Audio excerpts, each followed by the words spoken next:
Вся татарская история в одном подкасте. Лекторий «Миллиард татар». Кто такой Каюм Мусари? Советский миф и реальный человек. Урыс Каюм, его роль и место на стыке двух культур. Татарское возрождение Каюм Мусари, буревестник новой эпохи. Правда ли, что Каюм Мусари создал татарский литературный язык? 4 вопроса, да? Правильно, да? Речь идет о 19 веке, да? Это все происходит, события происходят. Если мы говорим про Каюм Мусари в 19 веке, он родился в 1825 году, умер в 1902 году. То есть он всю свою сознательную жизнь прожил в 19 веке. И такой вопрос стоит. Правда ли, что Каюм Мусари создал татарский литературный язык? Правда или нет? Как вы думаете? Нет. Не знаю, а почему его надо было создавать вообще или не надо было создавать? Сначала давайте повернем этот вопрос по-другому. Надо было создавать литературный язык или не надо? Его не было, что ли? А что, до сих пор до Каюм Мусари никто не разговаривал, что ли, на татарском языке? Или никто там не читал книги, что ли, не писал книги? А почему тогда Каюм Мусари должен был создать татарский литературный язык? Что до этого, там, тысячелетняя история, Кулгали и все такое, Мухаммадьяр, период Казанского ханства и так далее. Причем все это и как-то жили татары до сих пор, да? А потом вот Каюм Мусари пришлось создавать татарский литературный язык. Но здесь тоже много рассуждать можно. Вот я вам скажу насчет литературного языка. Сначала надо понимать или делить, что такое разговорный литературный язык. О чем идет речь? Письменный литературный язык. То есть для русскоязычного человека проблемы практически нет. Русский человек, ну, русскоязычный, кто читает на русском языке, может читать и литературу и 19 века, и 18-го. Разницы большой нет. Это литературный язык, сформированный давно. С татарским языком ситуация совершенно другая была. Это, во-первых, если мы берем письменный язык литературный, он разный был. Разные варианты были. То есть это был османский вариант, допустим. То есть когда авторы писали книги практически на турецком языке, это тоже был литературный язык. Или был чагатайский. Это подражание, скажем, под влиянием Средней Азии, когда писали там ближе к узбекскому современному. Или хорезмский, или, я не знаю, агузский. Например, Каса Юсуф написан на агузском языке. Ближе к агузские элементы там преобладает. Это все литературный язык. И если вы будете читать то или иное произведение на оригинале, то увидите, что ничего там не поймете. И не говоря о том, что это все продолжалось вплоть до начала 20 века. Вот возьмем Габдулла Тукай, который писал свои стихи первые, да, вообще на непонятном арабо-персидском языке. Но я еще не сказал про арабо-персидский, да, это обязательно было, конечно. Там не только использовали арабо-персидские слова, они целые конструкции эти использовали. Персидский зафет, например, да, это есть такой. Или там арабские прям целые конструкции ставили. И вот это все был литературный язык. И в двух словах скажу я тоже. Сейчас вот у нас в Институте языка и литературы имени Ибрагимова, где я работаю, мы уже разработали программу «Миростат», которая транслитерирует с печатного татарского языка на современный кириллицу. Но она на 60-70% готова, ищем финансирование, пытаемся ее завершить. Мы подавали грант совместно с Иннополисом и Санкт-Петербургским университетом, Бурятским институтом на создание программы по транслитерации арабоязычных рукописных текстов. Сейчас вот над этим сейчас мы работаем и сталкиваемся напрямую с этим татарским литературным языком, да, когда вот его пришлось пощупать, когда система, в том числе с использованием искусственного интеллекта, с помощью Иннополиса, специалистов IT, мы пытаемся создать графическое распознавание. Я еще не говорю про то, что это были разные имля, так называемые, да, имля, то есть разные варианты написания тех же букв, которые менялся, алфавит менялся. И вы не представите, как это сложно все. То есть он такой разнообразный был, татарский литературный язык, да, в кавычках, что это просто уму непостижимо. И сейчас вот те программы, которые пытаемся создавать по распознаванию, по графическому распознаванию, там нужно знать очень много, и сталкиваемся с множеством проблем. И вот Каюм Мусари создал татарский литературный язык. Понятно, что до него разговаривали на татарском литературном языке. О чем идет речь все-таки? Как вот правильно сформулировать то, что сделал Каюм Мусари?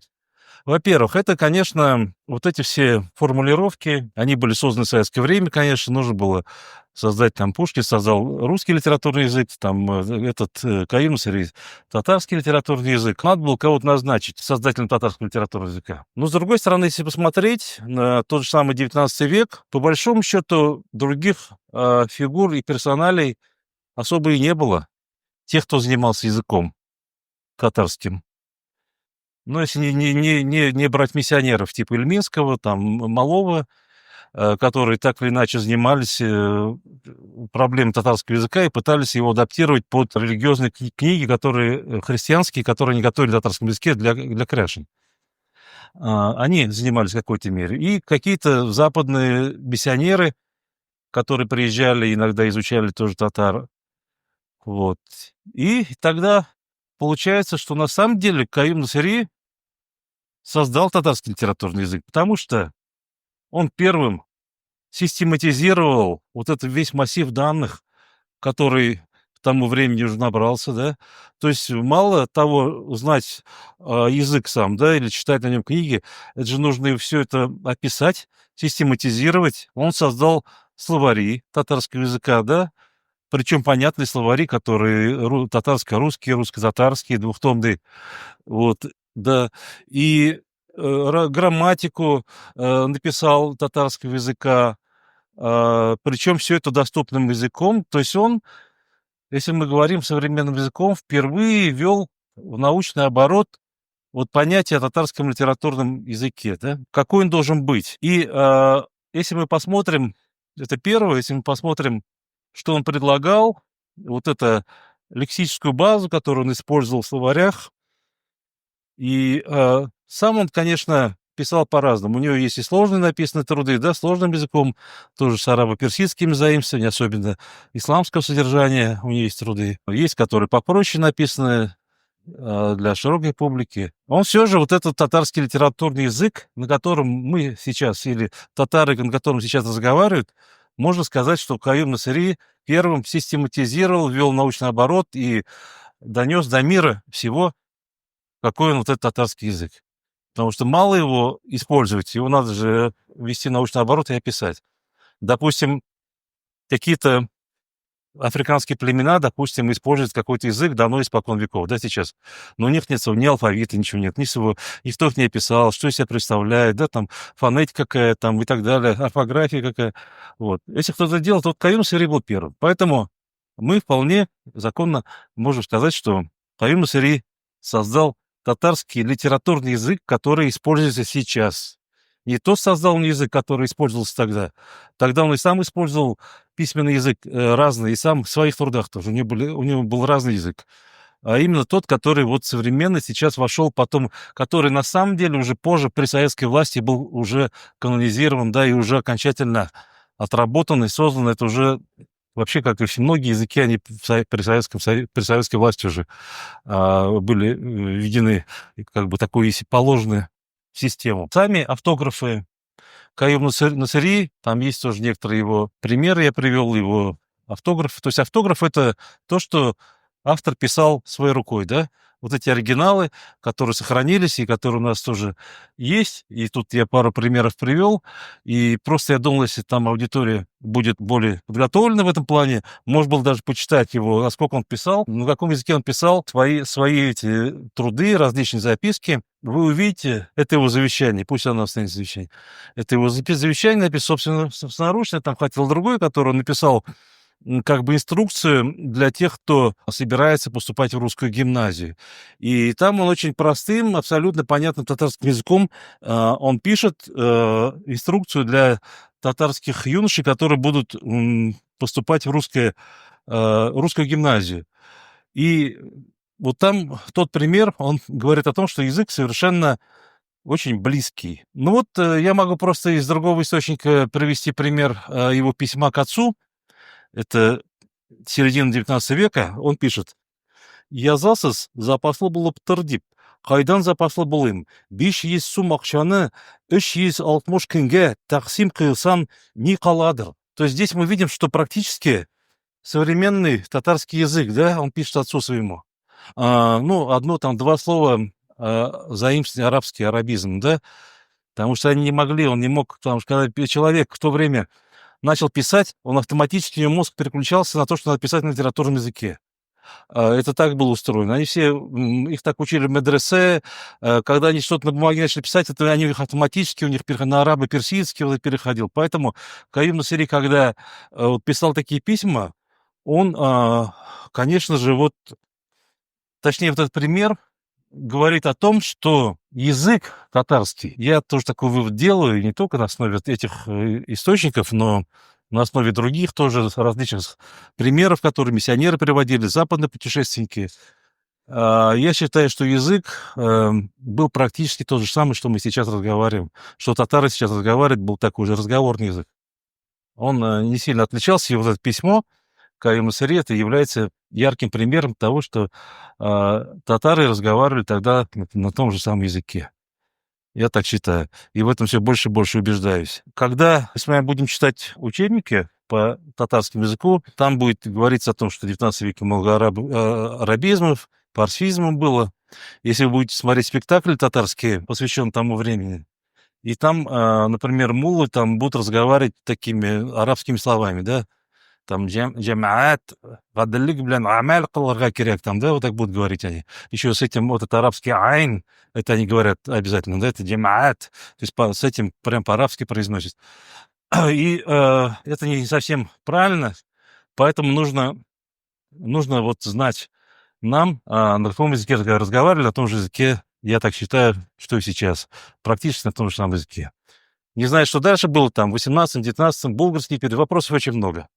У нас очень много вопросов, на самом деле, потому что мало источников сохранилось, но ответы на них надо искать. Какой период Волжской Булгарии, на каком языке разговаривали, Казанское ханство, это тоже вопрос, люди разговаривали. Можно отвечать на это, но и сейчас, я думаю, с развитием искусственного интеллекта будет это ускоряться решение этого вопроса, потому что можно будет эти примеры закладывать и разрабатывать по образцам эти формы, и я думаю, мы получим на это ответ. Ну вот видите, вот про язык я уже очень много говорил, а у нас есть еще другие вопросы, да? Урус Каюм, да, русский Каюм на прозвище было, что там еще? Да, он один из первых в татарском обществе, еще в медресе, начал изучать русский язык, причем по своему желанию. И вот этот Гали Рахим, который один из первых, очень большую статью написал про Каюм Насыри, потом остальные все пользовались просто из этой книги. Это вот Гали Рахим в 20-х годах. Большой очерк здесь опубликовали, это все есть, PDF-ка есть на сайте тоже нашего института. Вот эта книга. Мы опубликовали труды на татарском языке, правда. Ну, при желании можно сделать там переводчиком почитать. Очень интересно, все подробности про Каюм Насыри там есть. Он тоже задается вопросом, для чего Каюм Насыри изучал русский язык? Зачем это ему нужно было? Представьте Казань того времени. Казань того времени, вот река Булак, это фактически протока Булак, это была граница, ну, неофициальная граница, потому что она разделяла татарскую Казань на русскую. Это не значит, что нельзя было ходить, можно было ходить, да, но вот татары жили вот за Булаком, своей жизнью, у них вся была инфраструктура, базары, магазины, мечети, театры, все было свое, газеты выходили. У них не было необходимости изучать русский язык, вообще не было, они просто не сталкивались. То есть, если вы не сталкиваетесь, у вас нет необходимости изучать русский язык, зачем это вам нужно? Каюм Насыри то же самое, он жил в татарской части, он учился, ему тоже не было необходимости никакой. То есть, он мог прекрасно жить и работать вот в этой татароязычной среде. И там были случаи, то есть, когда татарам нужно было получить какой-то документ, ну, мэрии, они нанимали переводчиков и ходили там какие-то русские эти административные органы там для того, чтобы получить какой-то документ. Даже тут я часто этот пример привожу, когда Исмаил Гаспринский, знаете, да, кто Исмаил Гаспринский, который основал газету «Тарджиман», который приехал в Казань в 80-е годы для того, чтобы найти спонсоров, он снял номер в гостинице Франции, это который Джузеппе сейчас, да, на Кремлевской, повесил объявление, что вот будет вечер, и там он хотел собрать средства для того, чтобы газету издавать. А в итоге никто не пришел. Там только купцы вот Рамеев пришли, один из Рамеев купцов, и еще один азербайджанский Тагиев, по-моему, там кто-то пришел, да, то есть 2 человека. И он очень обиделся из того, что не пришли татары поддержать его газету. И об этом писал. На самом деле он просто не понял вообще как бы там инфраструктуру и локацию, то есть логистику, где татары находятся, да. Они там не находились в этом, где сейчас Кремлевская, да, бывшая улица Ленина, они там вообще не были никак. Надо было прийти в мечеть Маржани, там после пятничного намаза выступить, и тогда он собрал деньги. Он просто не туда пошел, не ту дверь открыл, не в ту дверь зашел. Вот это было так устроено, и очень мало из татар, кто работал в университете, кто проявлял интерес, изучал русский язык. Там такие были, это были единицы. То есть не было практически необходимости, потому что все было на татарском языке. Не было необходимости в продукте на русском языке. Были люди, которым нужен был русский язык. И вот этот Гали Рахим тоже задается вопросом, для чего в начале первой четверти, ну, в первой половине XIX века, когда не было потребности в русском языке, Каюм Насыри взялся изучать русский язык. Причем его ругали за это, но он, тем не менее, вот потом еще он поступил же, пошел работать после медресе в духовную семинарию, там преподавал в качестве ну, как бы практикант, носитель языка. За это вообще он могли отлучить его вообще от религии. То есть, ну, у него много возникло проблем, тогда его стали называть Урус Каюм. Литературовед Гави Рахим, который в 20-й год отписал статью, он тоже не знает, как ответить на этот вопрос. Потому что, с практической точки зрения никакой необходимости не было в этом. Скорее всего, это мое мнение, Каюм Насыри хотел, продолжить дело своих родителей и своего брата. Его брат был очень успешным бизнесменом, говоря современным языком. Работал в Москве, у него был маловаренный завод, свечной завод. Его предки тоже на ярмарках, торговали. Они все знали русский язык. И, скорее всего, он в первой задаче, еще он достаточно молодой был в то время, он хотел, наверное, продолжить работать там с братом в Москве, да, вот заниматься этой коммерцией. И для этого, конечно, русский язык нужен был, потому что без русского языка там делать нечего было. Потому что его брат Габдельхай, которого прозвище был Казанский, он очень достиг больших успехов в Москве и вообще по всей России. Он разъезжал по всем ярмаркам российским, торговал своими товарами. Он даже пытался привлечь своих родственников. Было 5 всего сыновей у его отца и одна дочь. И он всех пытался привлечь к своему делу. Но он им просто не давал деньги, он им давал как бы на открытие бизнеса, да, чтобы они сами могли раскрутить свой бизнес. Или вот Каюм Насыри какое-то время собирал в Казани для него эти корзины, плел для мыла, да, и какое-то время был представителем. То есть он просто так денег не давал. Он давал удочку, чтобы те могли поймать рыбу. Потому что он уже довольно-таки был успешным и знал цену деньгам. Вот. И там нужно был русский язык, конечно, знать. Это первых, во-первых. Во-вторых, конечно, любознательность, это да. 19 век, середина 19 века. Всегда нужно помнить, когда я преподавал, ну и сейчас тоже иногда преподаю, но не в никакой форме, я говорил студентам, что если вы изучаете какое-то время, какой-то период, вам надо мысленно туда переместиться на машине времени. Вот переместиться нужно в 19 век, например, да, попробуйте переместить, и вы по-другому будете осознавать, что происходило, как вокруг, как люди жили. Контекст нужно понимать того времени.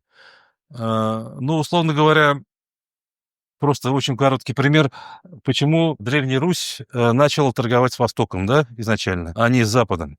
Ну, когда Киевская Русь образовалась и так далее, там, когда славянские племена образовались, начала торговля началась. Ну, потому что, я уж сразу отвечу, логистика так была, реки текли вот в сторону туда, да, то есть на товар надо было отправлять, сплавлять по рекам. Не было там ни возможности других дорог, не было и так далее. То есть думать надо об этом, как все происходило.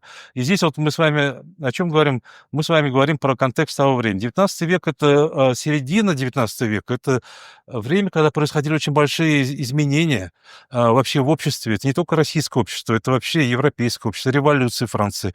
Потом в Турции Танзимат, это период реформ начался, да, который под влиянием Франции.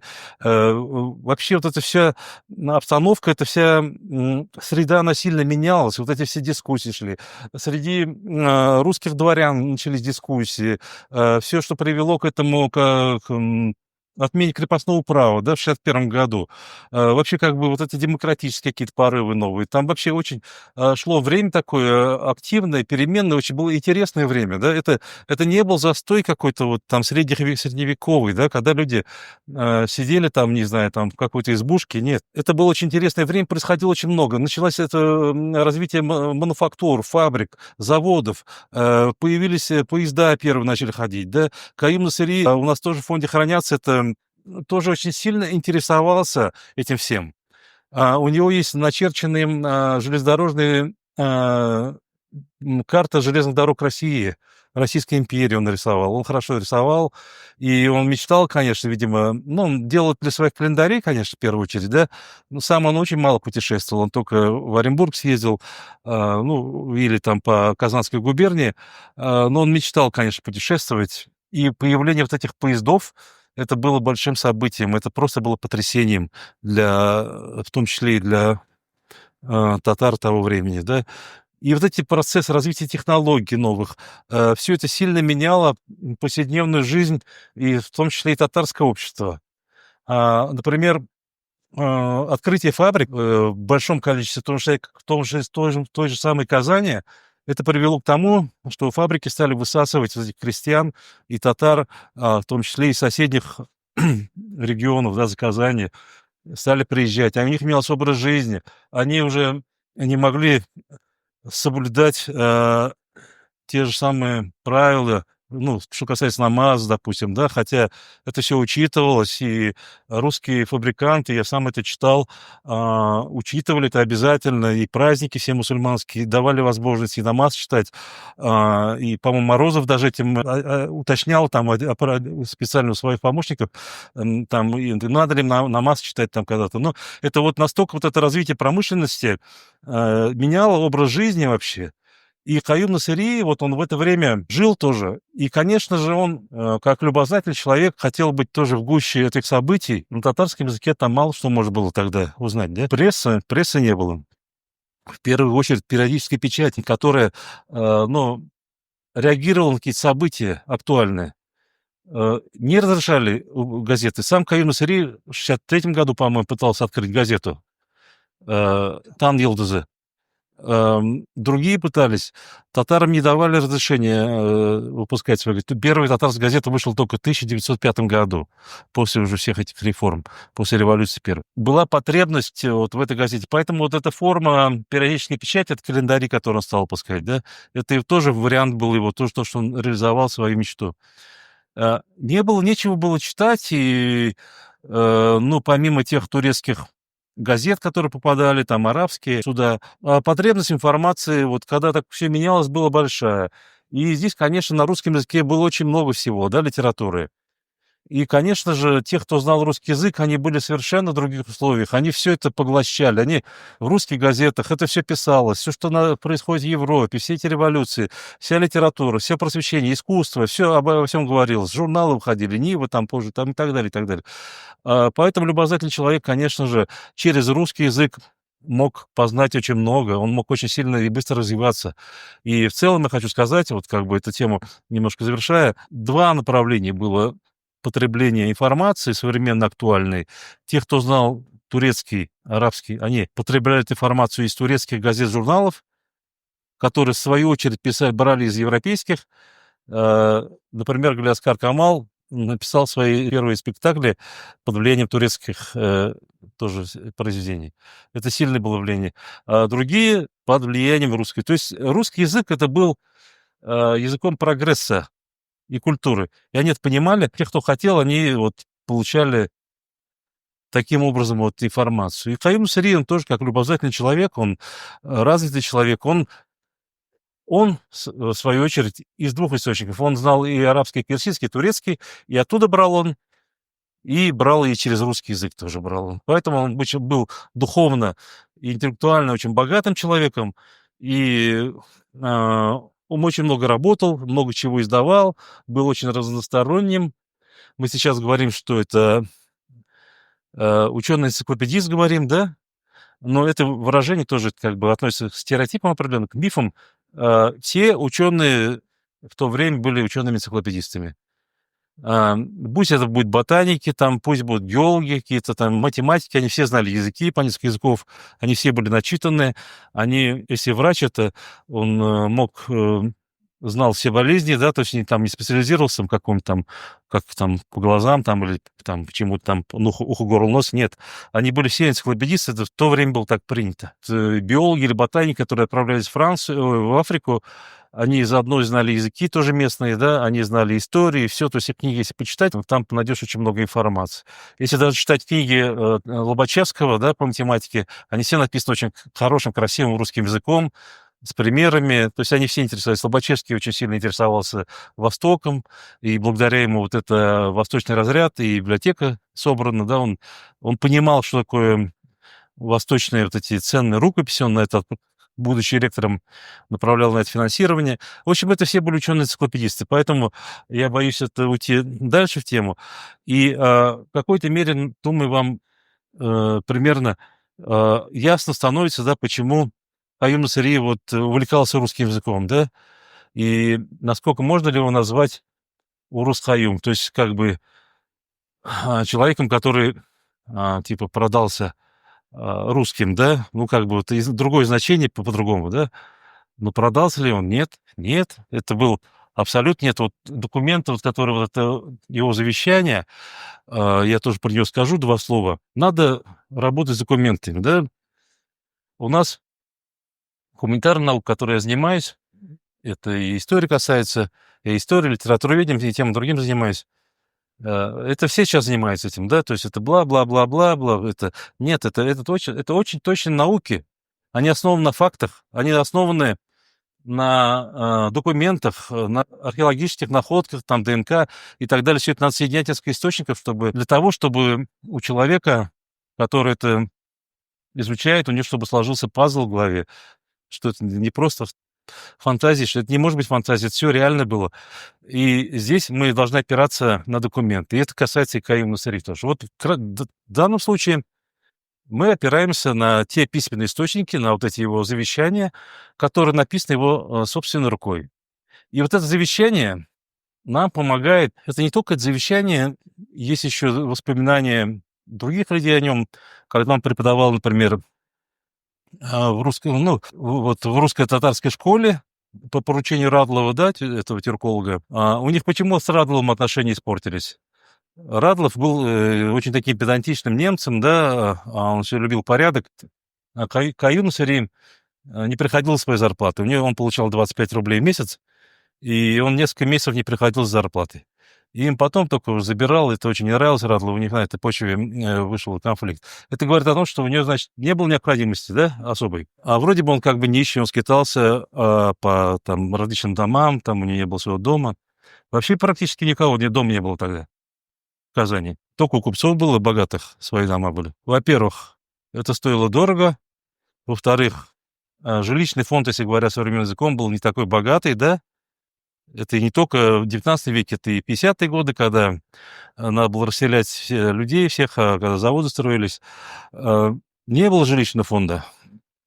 Поэтому жили где попало, кто где смог найти, как называется, дома строили, как это, ну, типа гостиные эти, где временно можно пожить. Это с одной стороны. Ну, здесь мы сразу можем вспомнить и про Тукая, да, который жил в номерах Булгар зачем-то, да, платил по 50 копеек в день. А что, это маленькие деньги, что ли, 50 копеек в то время? Это большие деньги. А он платил 50 копеек и жил там годами. Ну, конечно, он мог оптом, ну, и посмотрел, нет, я посмотрел, это газеты, номера Булгар стоили 50 копеек в то время, посмотрел газет. То есть это было дорого, а Тукай себе мог позволить это, потому что им платили хорошие гонорары. И его Рамеева там приглашали в Оренбург, ему даже двойной, тройной готовы были платить ему. Но он не хотел. Ну, вот он так и жили. Каюм Насыри, во-первых, миф о том, что да, мы с вами должны успеть это развеять миф о том, что он был безбожником. Значит, ну, первый путь насчет его материального достатка. Он не получал зарплату, да? Ну, он преподавал, он вел различные курсы, как бы говоря, репетиторствовал, да, современным языком, если говоря, тоже готовил детей богатых купцов, различных людей, поступление в тот же самый гимназии русские, да, кому-то надо было поступать в гимназии, ну и в другие места, в университеты тоже. По русскому языку готовил их в основном. Э, За это получал деньги. Э, Что еще? Нет, в книге второй я отдельно скажу. Вот я просто забыл, вот что-то он еще там у него был, то, что им приносил доход постоянно. Ну, уроки вел тоже, да, он получал зарплату и не постоянно. Ну, последний год он в основном был как свободный художник. Ну, вот книги его, да, это вот его был основной источник дохода. Он вкладывал, как бы, это бизнес был его, бизнес. То есть он вкладывал свои деньги, издавал эти книги, потом продавал их и получал доход, часть снова пускал в оборот. Говорят, вроде бы в воспоминаниях пишут, что это не приносило ему дохода, его книги плохо продавались. Но все же, я думаю, что это не совсем так было. Он потому что не выпускал, не издавал, не знаю, что-то там, не пользуясь спросом, он старался издавать то, что было востребовано в то время. И в том числе и календари тоже, которые пользуются спросом большим. И он подходил к этому как грамотный издатель. Вот эти карты, о которых он говорил, карты железных дорог России, там другие были, он сам рисовал их. Он старался очень наполнить их очень интересной информацией познавательной, чтобы был спрос. Тем, кто нужно, там, пути в хадж, допустим, да, это было актуально. Как ехать в хадж, какие там дороги и пути есть, какие использовать маршруты, логистику там и так далее. Все эти вещи он это описывал. Потом он собирал обычаи, обряды различные, да, интересные, этнографические какие-то истории, связанные с жизнью татар. И потом он и на русском языке тоже это все показывал, преподносил. Это тоже вот, чтобы показать вот не такое сухое что-то, да, там издать какой-то научный труд, который их выбычит. Это чтобы люди читали, да, чтобы это пользовалось спросом, и в итоге, чтобы это все продавалось. Почему я это говорю? Потому что вот два завещания, которые у нас хранятся, это от 1899 года, вот это там было, оно, ну, там видели вы, да, его собственноручно написано. И второе, там оно здесь не, да, вот видите, здесь Габд аль-Каюм, я тоже плохо вижу, углы, Габд Насыр углы написано, Габд Насыр углы. То есть как бы сын этого Насыра. Насыри от того, что Насыр, Абд Насыр углы. Да, Насыр угол написано. И вот это завещание второе, да, которое уже незадолго до его смерти, кончины 1922 года, там уже не своей рукой. Там уже по его написано, что по его словам. По его словам, с его слов точнее, да, и он, там четко написано, он оставляет после него остается э, остается после него 3700 рублей, прям конкретно.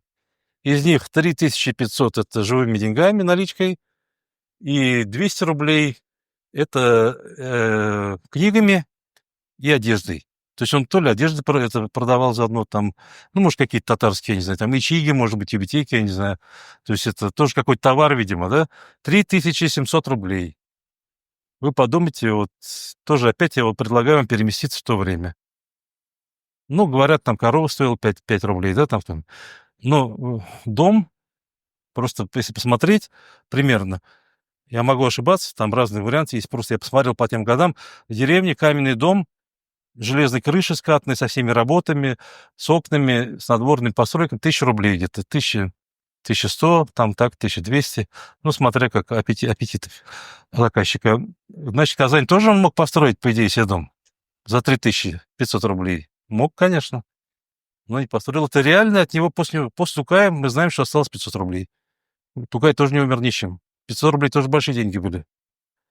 Очень большие деньги. А у него 3500. В общем, вот это завещание его, он в предыдущем завещании тоже об этом говорился. Второе, он говорит о том, что делать с этими деньгами. Значит, он пишет прям прямым текстом: 100 рублей потратить на мои похороны.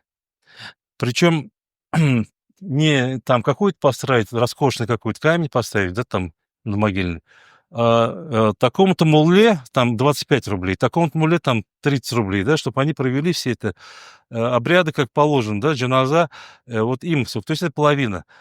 Потом, значит, больше чего там направить, по-моему, там 400 рублей на это, на садака фидия.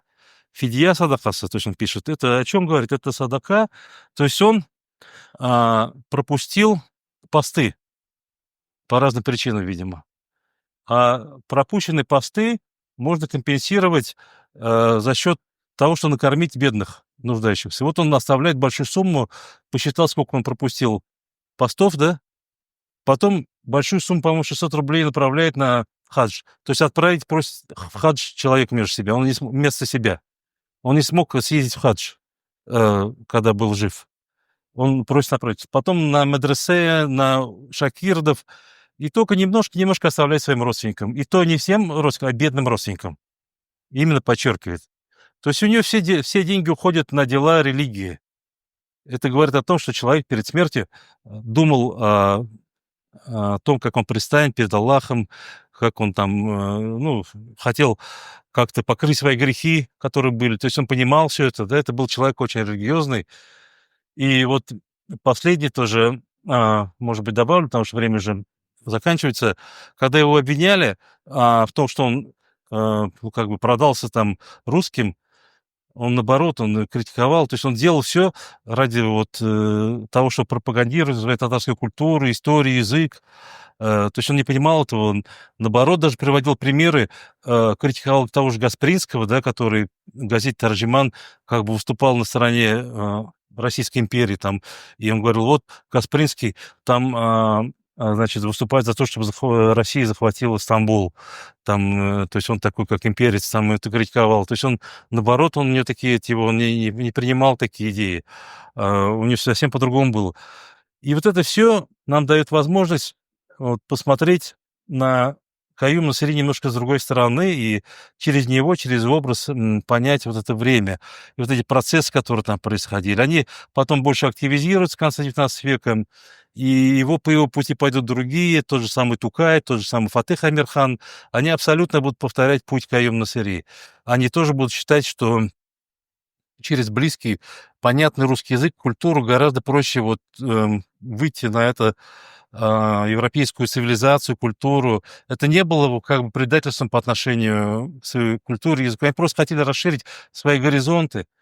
И вот этот момент, конечно, советским пропагандистам очень нравился, и поэтому они это использовали, и как бы на этом сильно акцентировали, что там и везде пишут, Каюм Насыри выступал там за это, за русский язык, там все.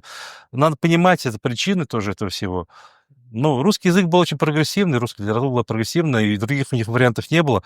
И вот так происходило все это. А может, и сфотографировался, мы же не знаем, мы же 100% не можем говорить. Он же это активно использовал, вы знаете же, он электричеством лечился, да, то есть он это не отказывался, гальванический аппарат, он делал, опыты проводил, он себя от паралича вылечил электричеством, да, это он аппарат, если можете там почитать, но это широко известный факт. Он сделал этот аппаратом электрическим себе током пускал, чтобы себя... Ну, он вообще был очень не хотел быть зависимым от кого-то.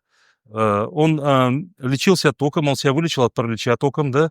Он ходил, у себя в доме, где он там снимал жилье, он сделал такие поручни, и вот после инсульта, этот, скорее всего, инсульт был у него, и он тоже за них держался, он самостоятельно ходил. И это связано тоже его тоже с личной жизнью, тоже вопрос, здесь вот возникает тоже с личной жизнью, да, а почему жены не было, да, у нее? У нее была жена, он когда молодой еще женился, значит, на дочери ямщика. Это была не просто по расчету, это была вот, по любви он женился. Зуфра, по-моему, или Зуфра, кажется, звали ее, если не ошибаюсь. Вот, и они прожили 11... это больше года у них длился брак, потому что она умерла во время родов. Ну, это очень такое явление распространенное в то время, да. И он успел назвать, у него родился мальчик, и он назвал его в честь своего брата Габдельхай. То есть вот это еще говорит о том, что вот этот факт, вроде мелкий, да, он говорит о том, что брат для него играл старший брат. У них всего было 5 братьев. Старший брат для него играл большую роль, который в Москве был. Он был для него примером, видимо, да, поэтому я говорю, он русский язык, возможно, учил, чтобы быть похожим на брата своего, да, который достиг успеха. Он назвал в честь брата его. И вот эта смерть его сильно потрясла, хотя мы думаем, наверное, что в то время это было все там по несколько жен имели, это не должно было тронуть. Нет, его очень сильно тронуло его. Почему? Мы знаем, потому что он написал на полях Корана, что у меня родился сын, я его назвал Габдельхаим, и он умер там, да, там. То есть это как бы вот Коран трогать-то нельзя, по большому счету, да, ну, хотя это другая тема, потому что бумаги тоже не было, бумага дорого стоила, и муллы иногда вот записывали на полях рукописи различных, Коран тоже. Ну, на Коране там можно было записать, там, кто владелец, это ничего страшного было. И вот как бы то, что у него самое ценное было под рукой, да, он написал про это событие, там отразил он, что он женился и что у него вот умер это. И он больше, это часто бывает и в современной жизни, и он пытался как бы повторить эту историю.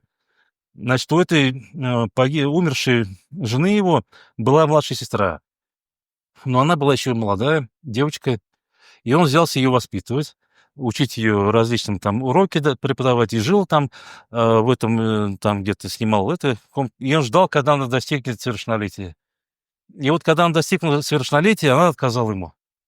То есть он хотел как бы повторить все это еще раз, но это не получилось. То есть она просто его отвергла, и все. Это было для нее сильным потрясением, и он больше не женился. Хотя там потом уже перед смертью, когда у нее спрашивали, Шакир, он говорил, что нет, я женился еще 2 раза, там 1 раз в молодом возрасте, но что-то мы не сошлись там взглядами, я ее, талак сказал, ее это, ну, в общем, отправил, развелся, а вторая вроде нормально была, но она не понимала вот мое увлечение наукой, меня критиковала за эти книги, за все это, то есть все вот это, я ей тоже это талак сказал, то есть я развелся с ним. Ну, вот это тоже, вот этот Гали Рахим тоже пишет, он говорит, это же он достаточно в пожилом возрасте был, он уже там перед смертью, он путался, ну, возможно, и это, ну, не уверен, что это было на самом деле так. Ну, в общем, он посвятил себя после этого, после этого потрясения, я, видимо, посвятил себя науке и полностью вот это погрузился. И вот это, видимо, наверное, не дало ему возможности трагедии повторить еще раз. Вот это, еще раз, этот опыт, наверное. Я так думаю. Вот. И здесь мы врачу говорили, вот он лечил сам себя, и он не хотел быть обузой. У него был такой, значит, характер. И вот эти деньги, которые у него были, они, видимо, он тоже все рассчитал тоже. Он был очень четко, он не был сумасшедшим каким-то этим чудаком таким, да, которым тоже описывает. Ходил там по улице какой-то там, не знаю, не видел никого там, вот так его описывает, там чуть не спотыкался, там нет. Вот эти документы, которые, это источники, которые у нас хранятся, это у нас хранятся эти источники, написаны его собственной рукой, когда он, допустим, когда он преподавал в русской татарской школе, он очень четко все это расписывал. Сколько я потратил там на доски, на мел, на перья, там ремонт столов, этих парт, плотнику столько-то заплатили, там копеек, там, допустим, 40 копеек, все, таблица, расчертил, все, да. Все, то есть он четко отчитывался, знал, сколько, что стоит, сколько. То есть у него все это понятно. Потом с книгами. То есть у нас вот его чистовики нет, у нас хранятся черновики, его как бы гроссбухи, где он вел тоже, с какие книги он сколько продал, за сколько там, сколько книг. То есть это движение товаров тоже, он все это вел, он все это контролировал. У него, правда, там был пожар в 1885 году, много чего сгорело из его наследия. Но и я хочу сказать, что уже перед смертью, значит, там советских учеников писали. Каим Насыри уже там жил, у кого-то там, кто-то ему там сдавал дом, там его приютил. Ну, это вот здесь уже вот в этих краях происходило, да, событие. Вот здесь, по-моему, в подвале, да, вот здесь он там, да, тут здесь он жил, и якобы тут это Шакирды приходили, значит, дежурили, там, его за ним ухаживали. Но мне говорили о том, что это же не бесплатно делали. Они приходили за деньги. У него были деньги, он платил за то, что они это, за ним ухаживали.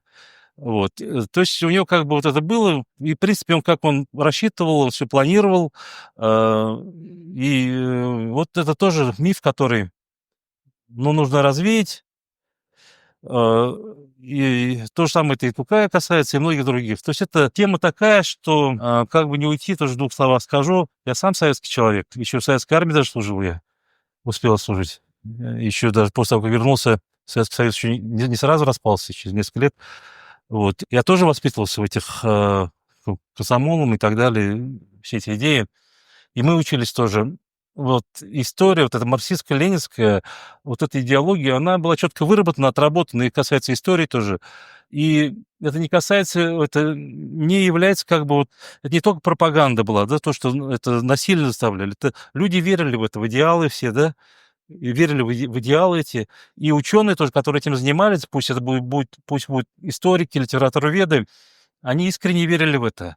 И они вот пытались вот в этой парадигме, вот в рамках, в контексте вот этой марксистско-ленинской идеологии вот строить вот эту теорию, да, и пусть это в Каюм Насырьи будет тоже, и его касается. Они вот это строили, они искренне в это верили. Мы этих людей не должны осуждать, потому что они искренне верили, что это так происходило. То, что революции, восстания рабов в Древней Греции происходили из-за того, что все это все это вело к революции 17 года. Кульминация была революция 17 года. Самое справедливое общество было построено в Советском Союзе. И вот это все было искусственно немножко натянуто, вот эта вся история, да? И вот эта биография, и Тукай, и другие, они были вот искусственно натянуты на то, что только советская власть вот создала такие условия для ученых, для поэтов и так далее, и так далее.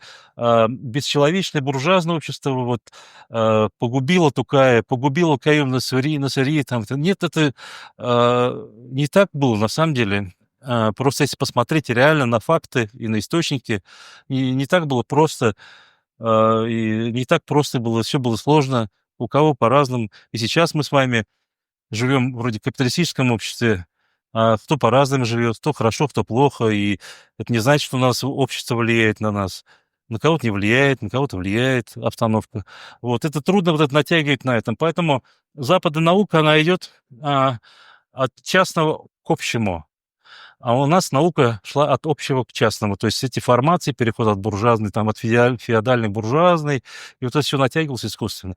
И вот нам нужно уходить, немножко стараться от этих вот оценок, да, постараться переместиться в то время, посмотреть глазами того человека, изучать детали всякие мелкие нужно, да, чтобы понимать, как люди жили в то время. И вот я, поскольку 19 веком, более поздний период, очень многом занимаюсь, я погружен в это, да, и для меня эта картина, например, ясна. Я примерно представляю, как здесь люди ходили, жили, что ели, что пили, что они могли сделать, как могли сделать. И поэтому, когда переводишь какие-то источники, очень важно тоже понимать вот этот контекст того времени и как это все происходило.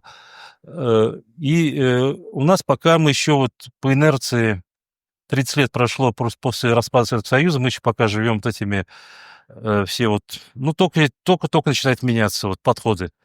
Потому что не только эти люди, которые преподавали, их ученики тоже сейчас это преподают, да, они вот, и вот эти смена поколения, он только начал сменяться, и поэтому новые подходы, наверное, прозвучат еще это не скоро, наверное. Все отвергать нельзя, конечно, но надо смотреть реально тоже. Потому что, еще раз повторюсь, историческая наука, гуманитарная наука, это наука очень точная.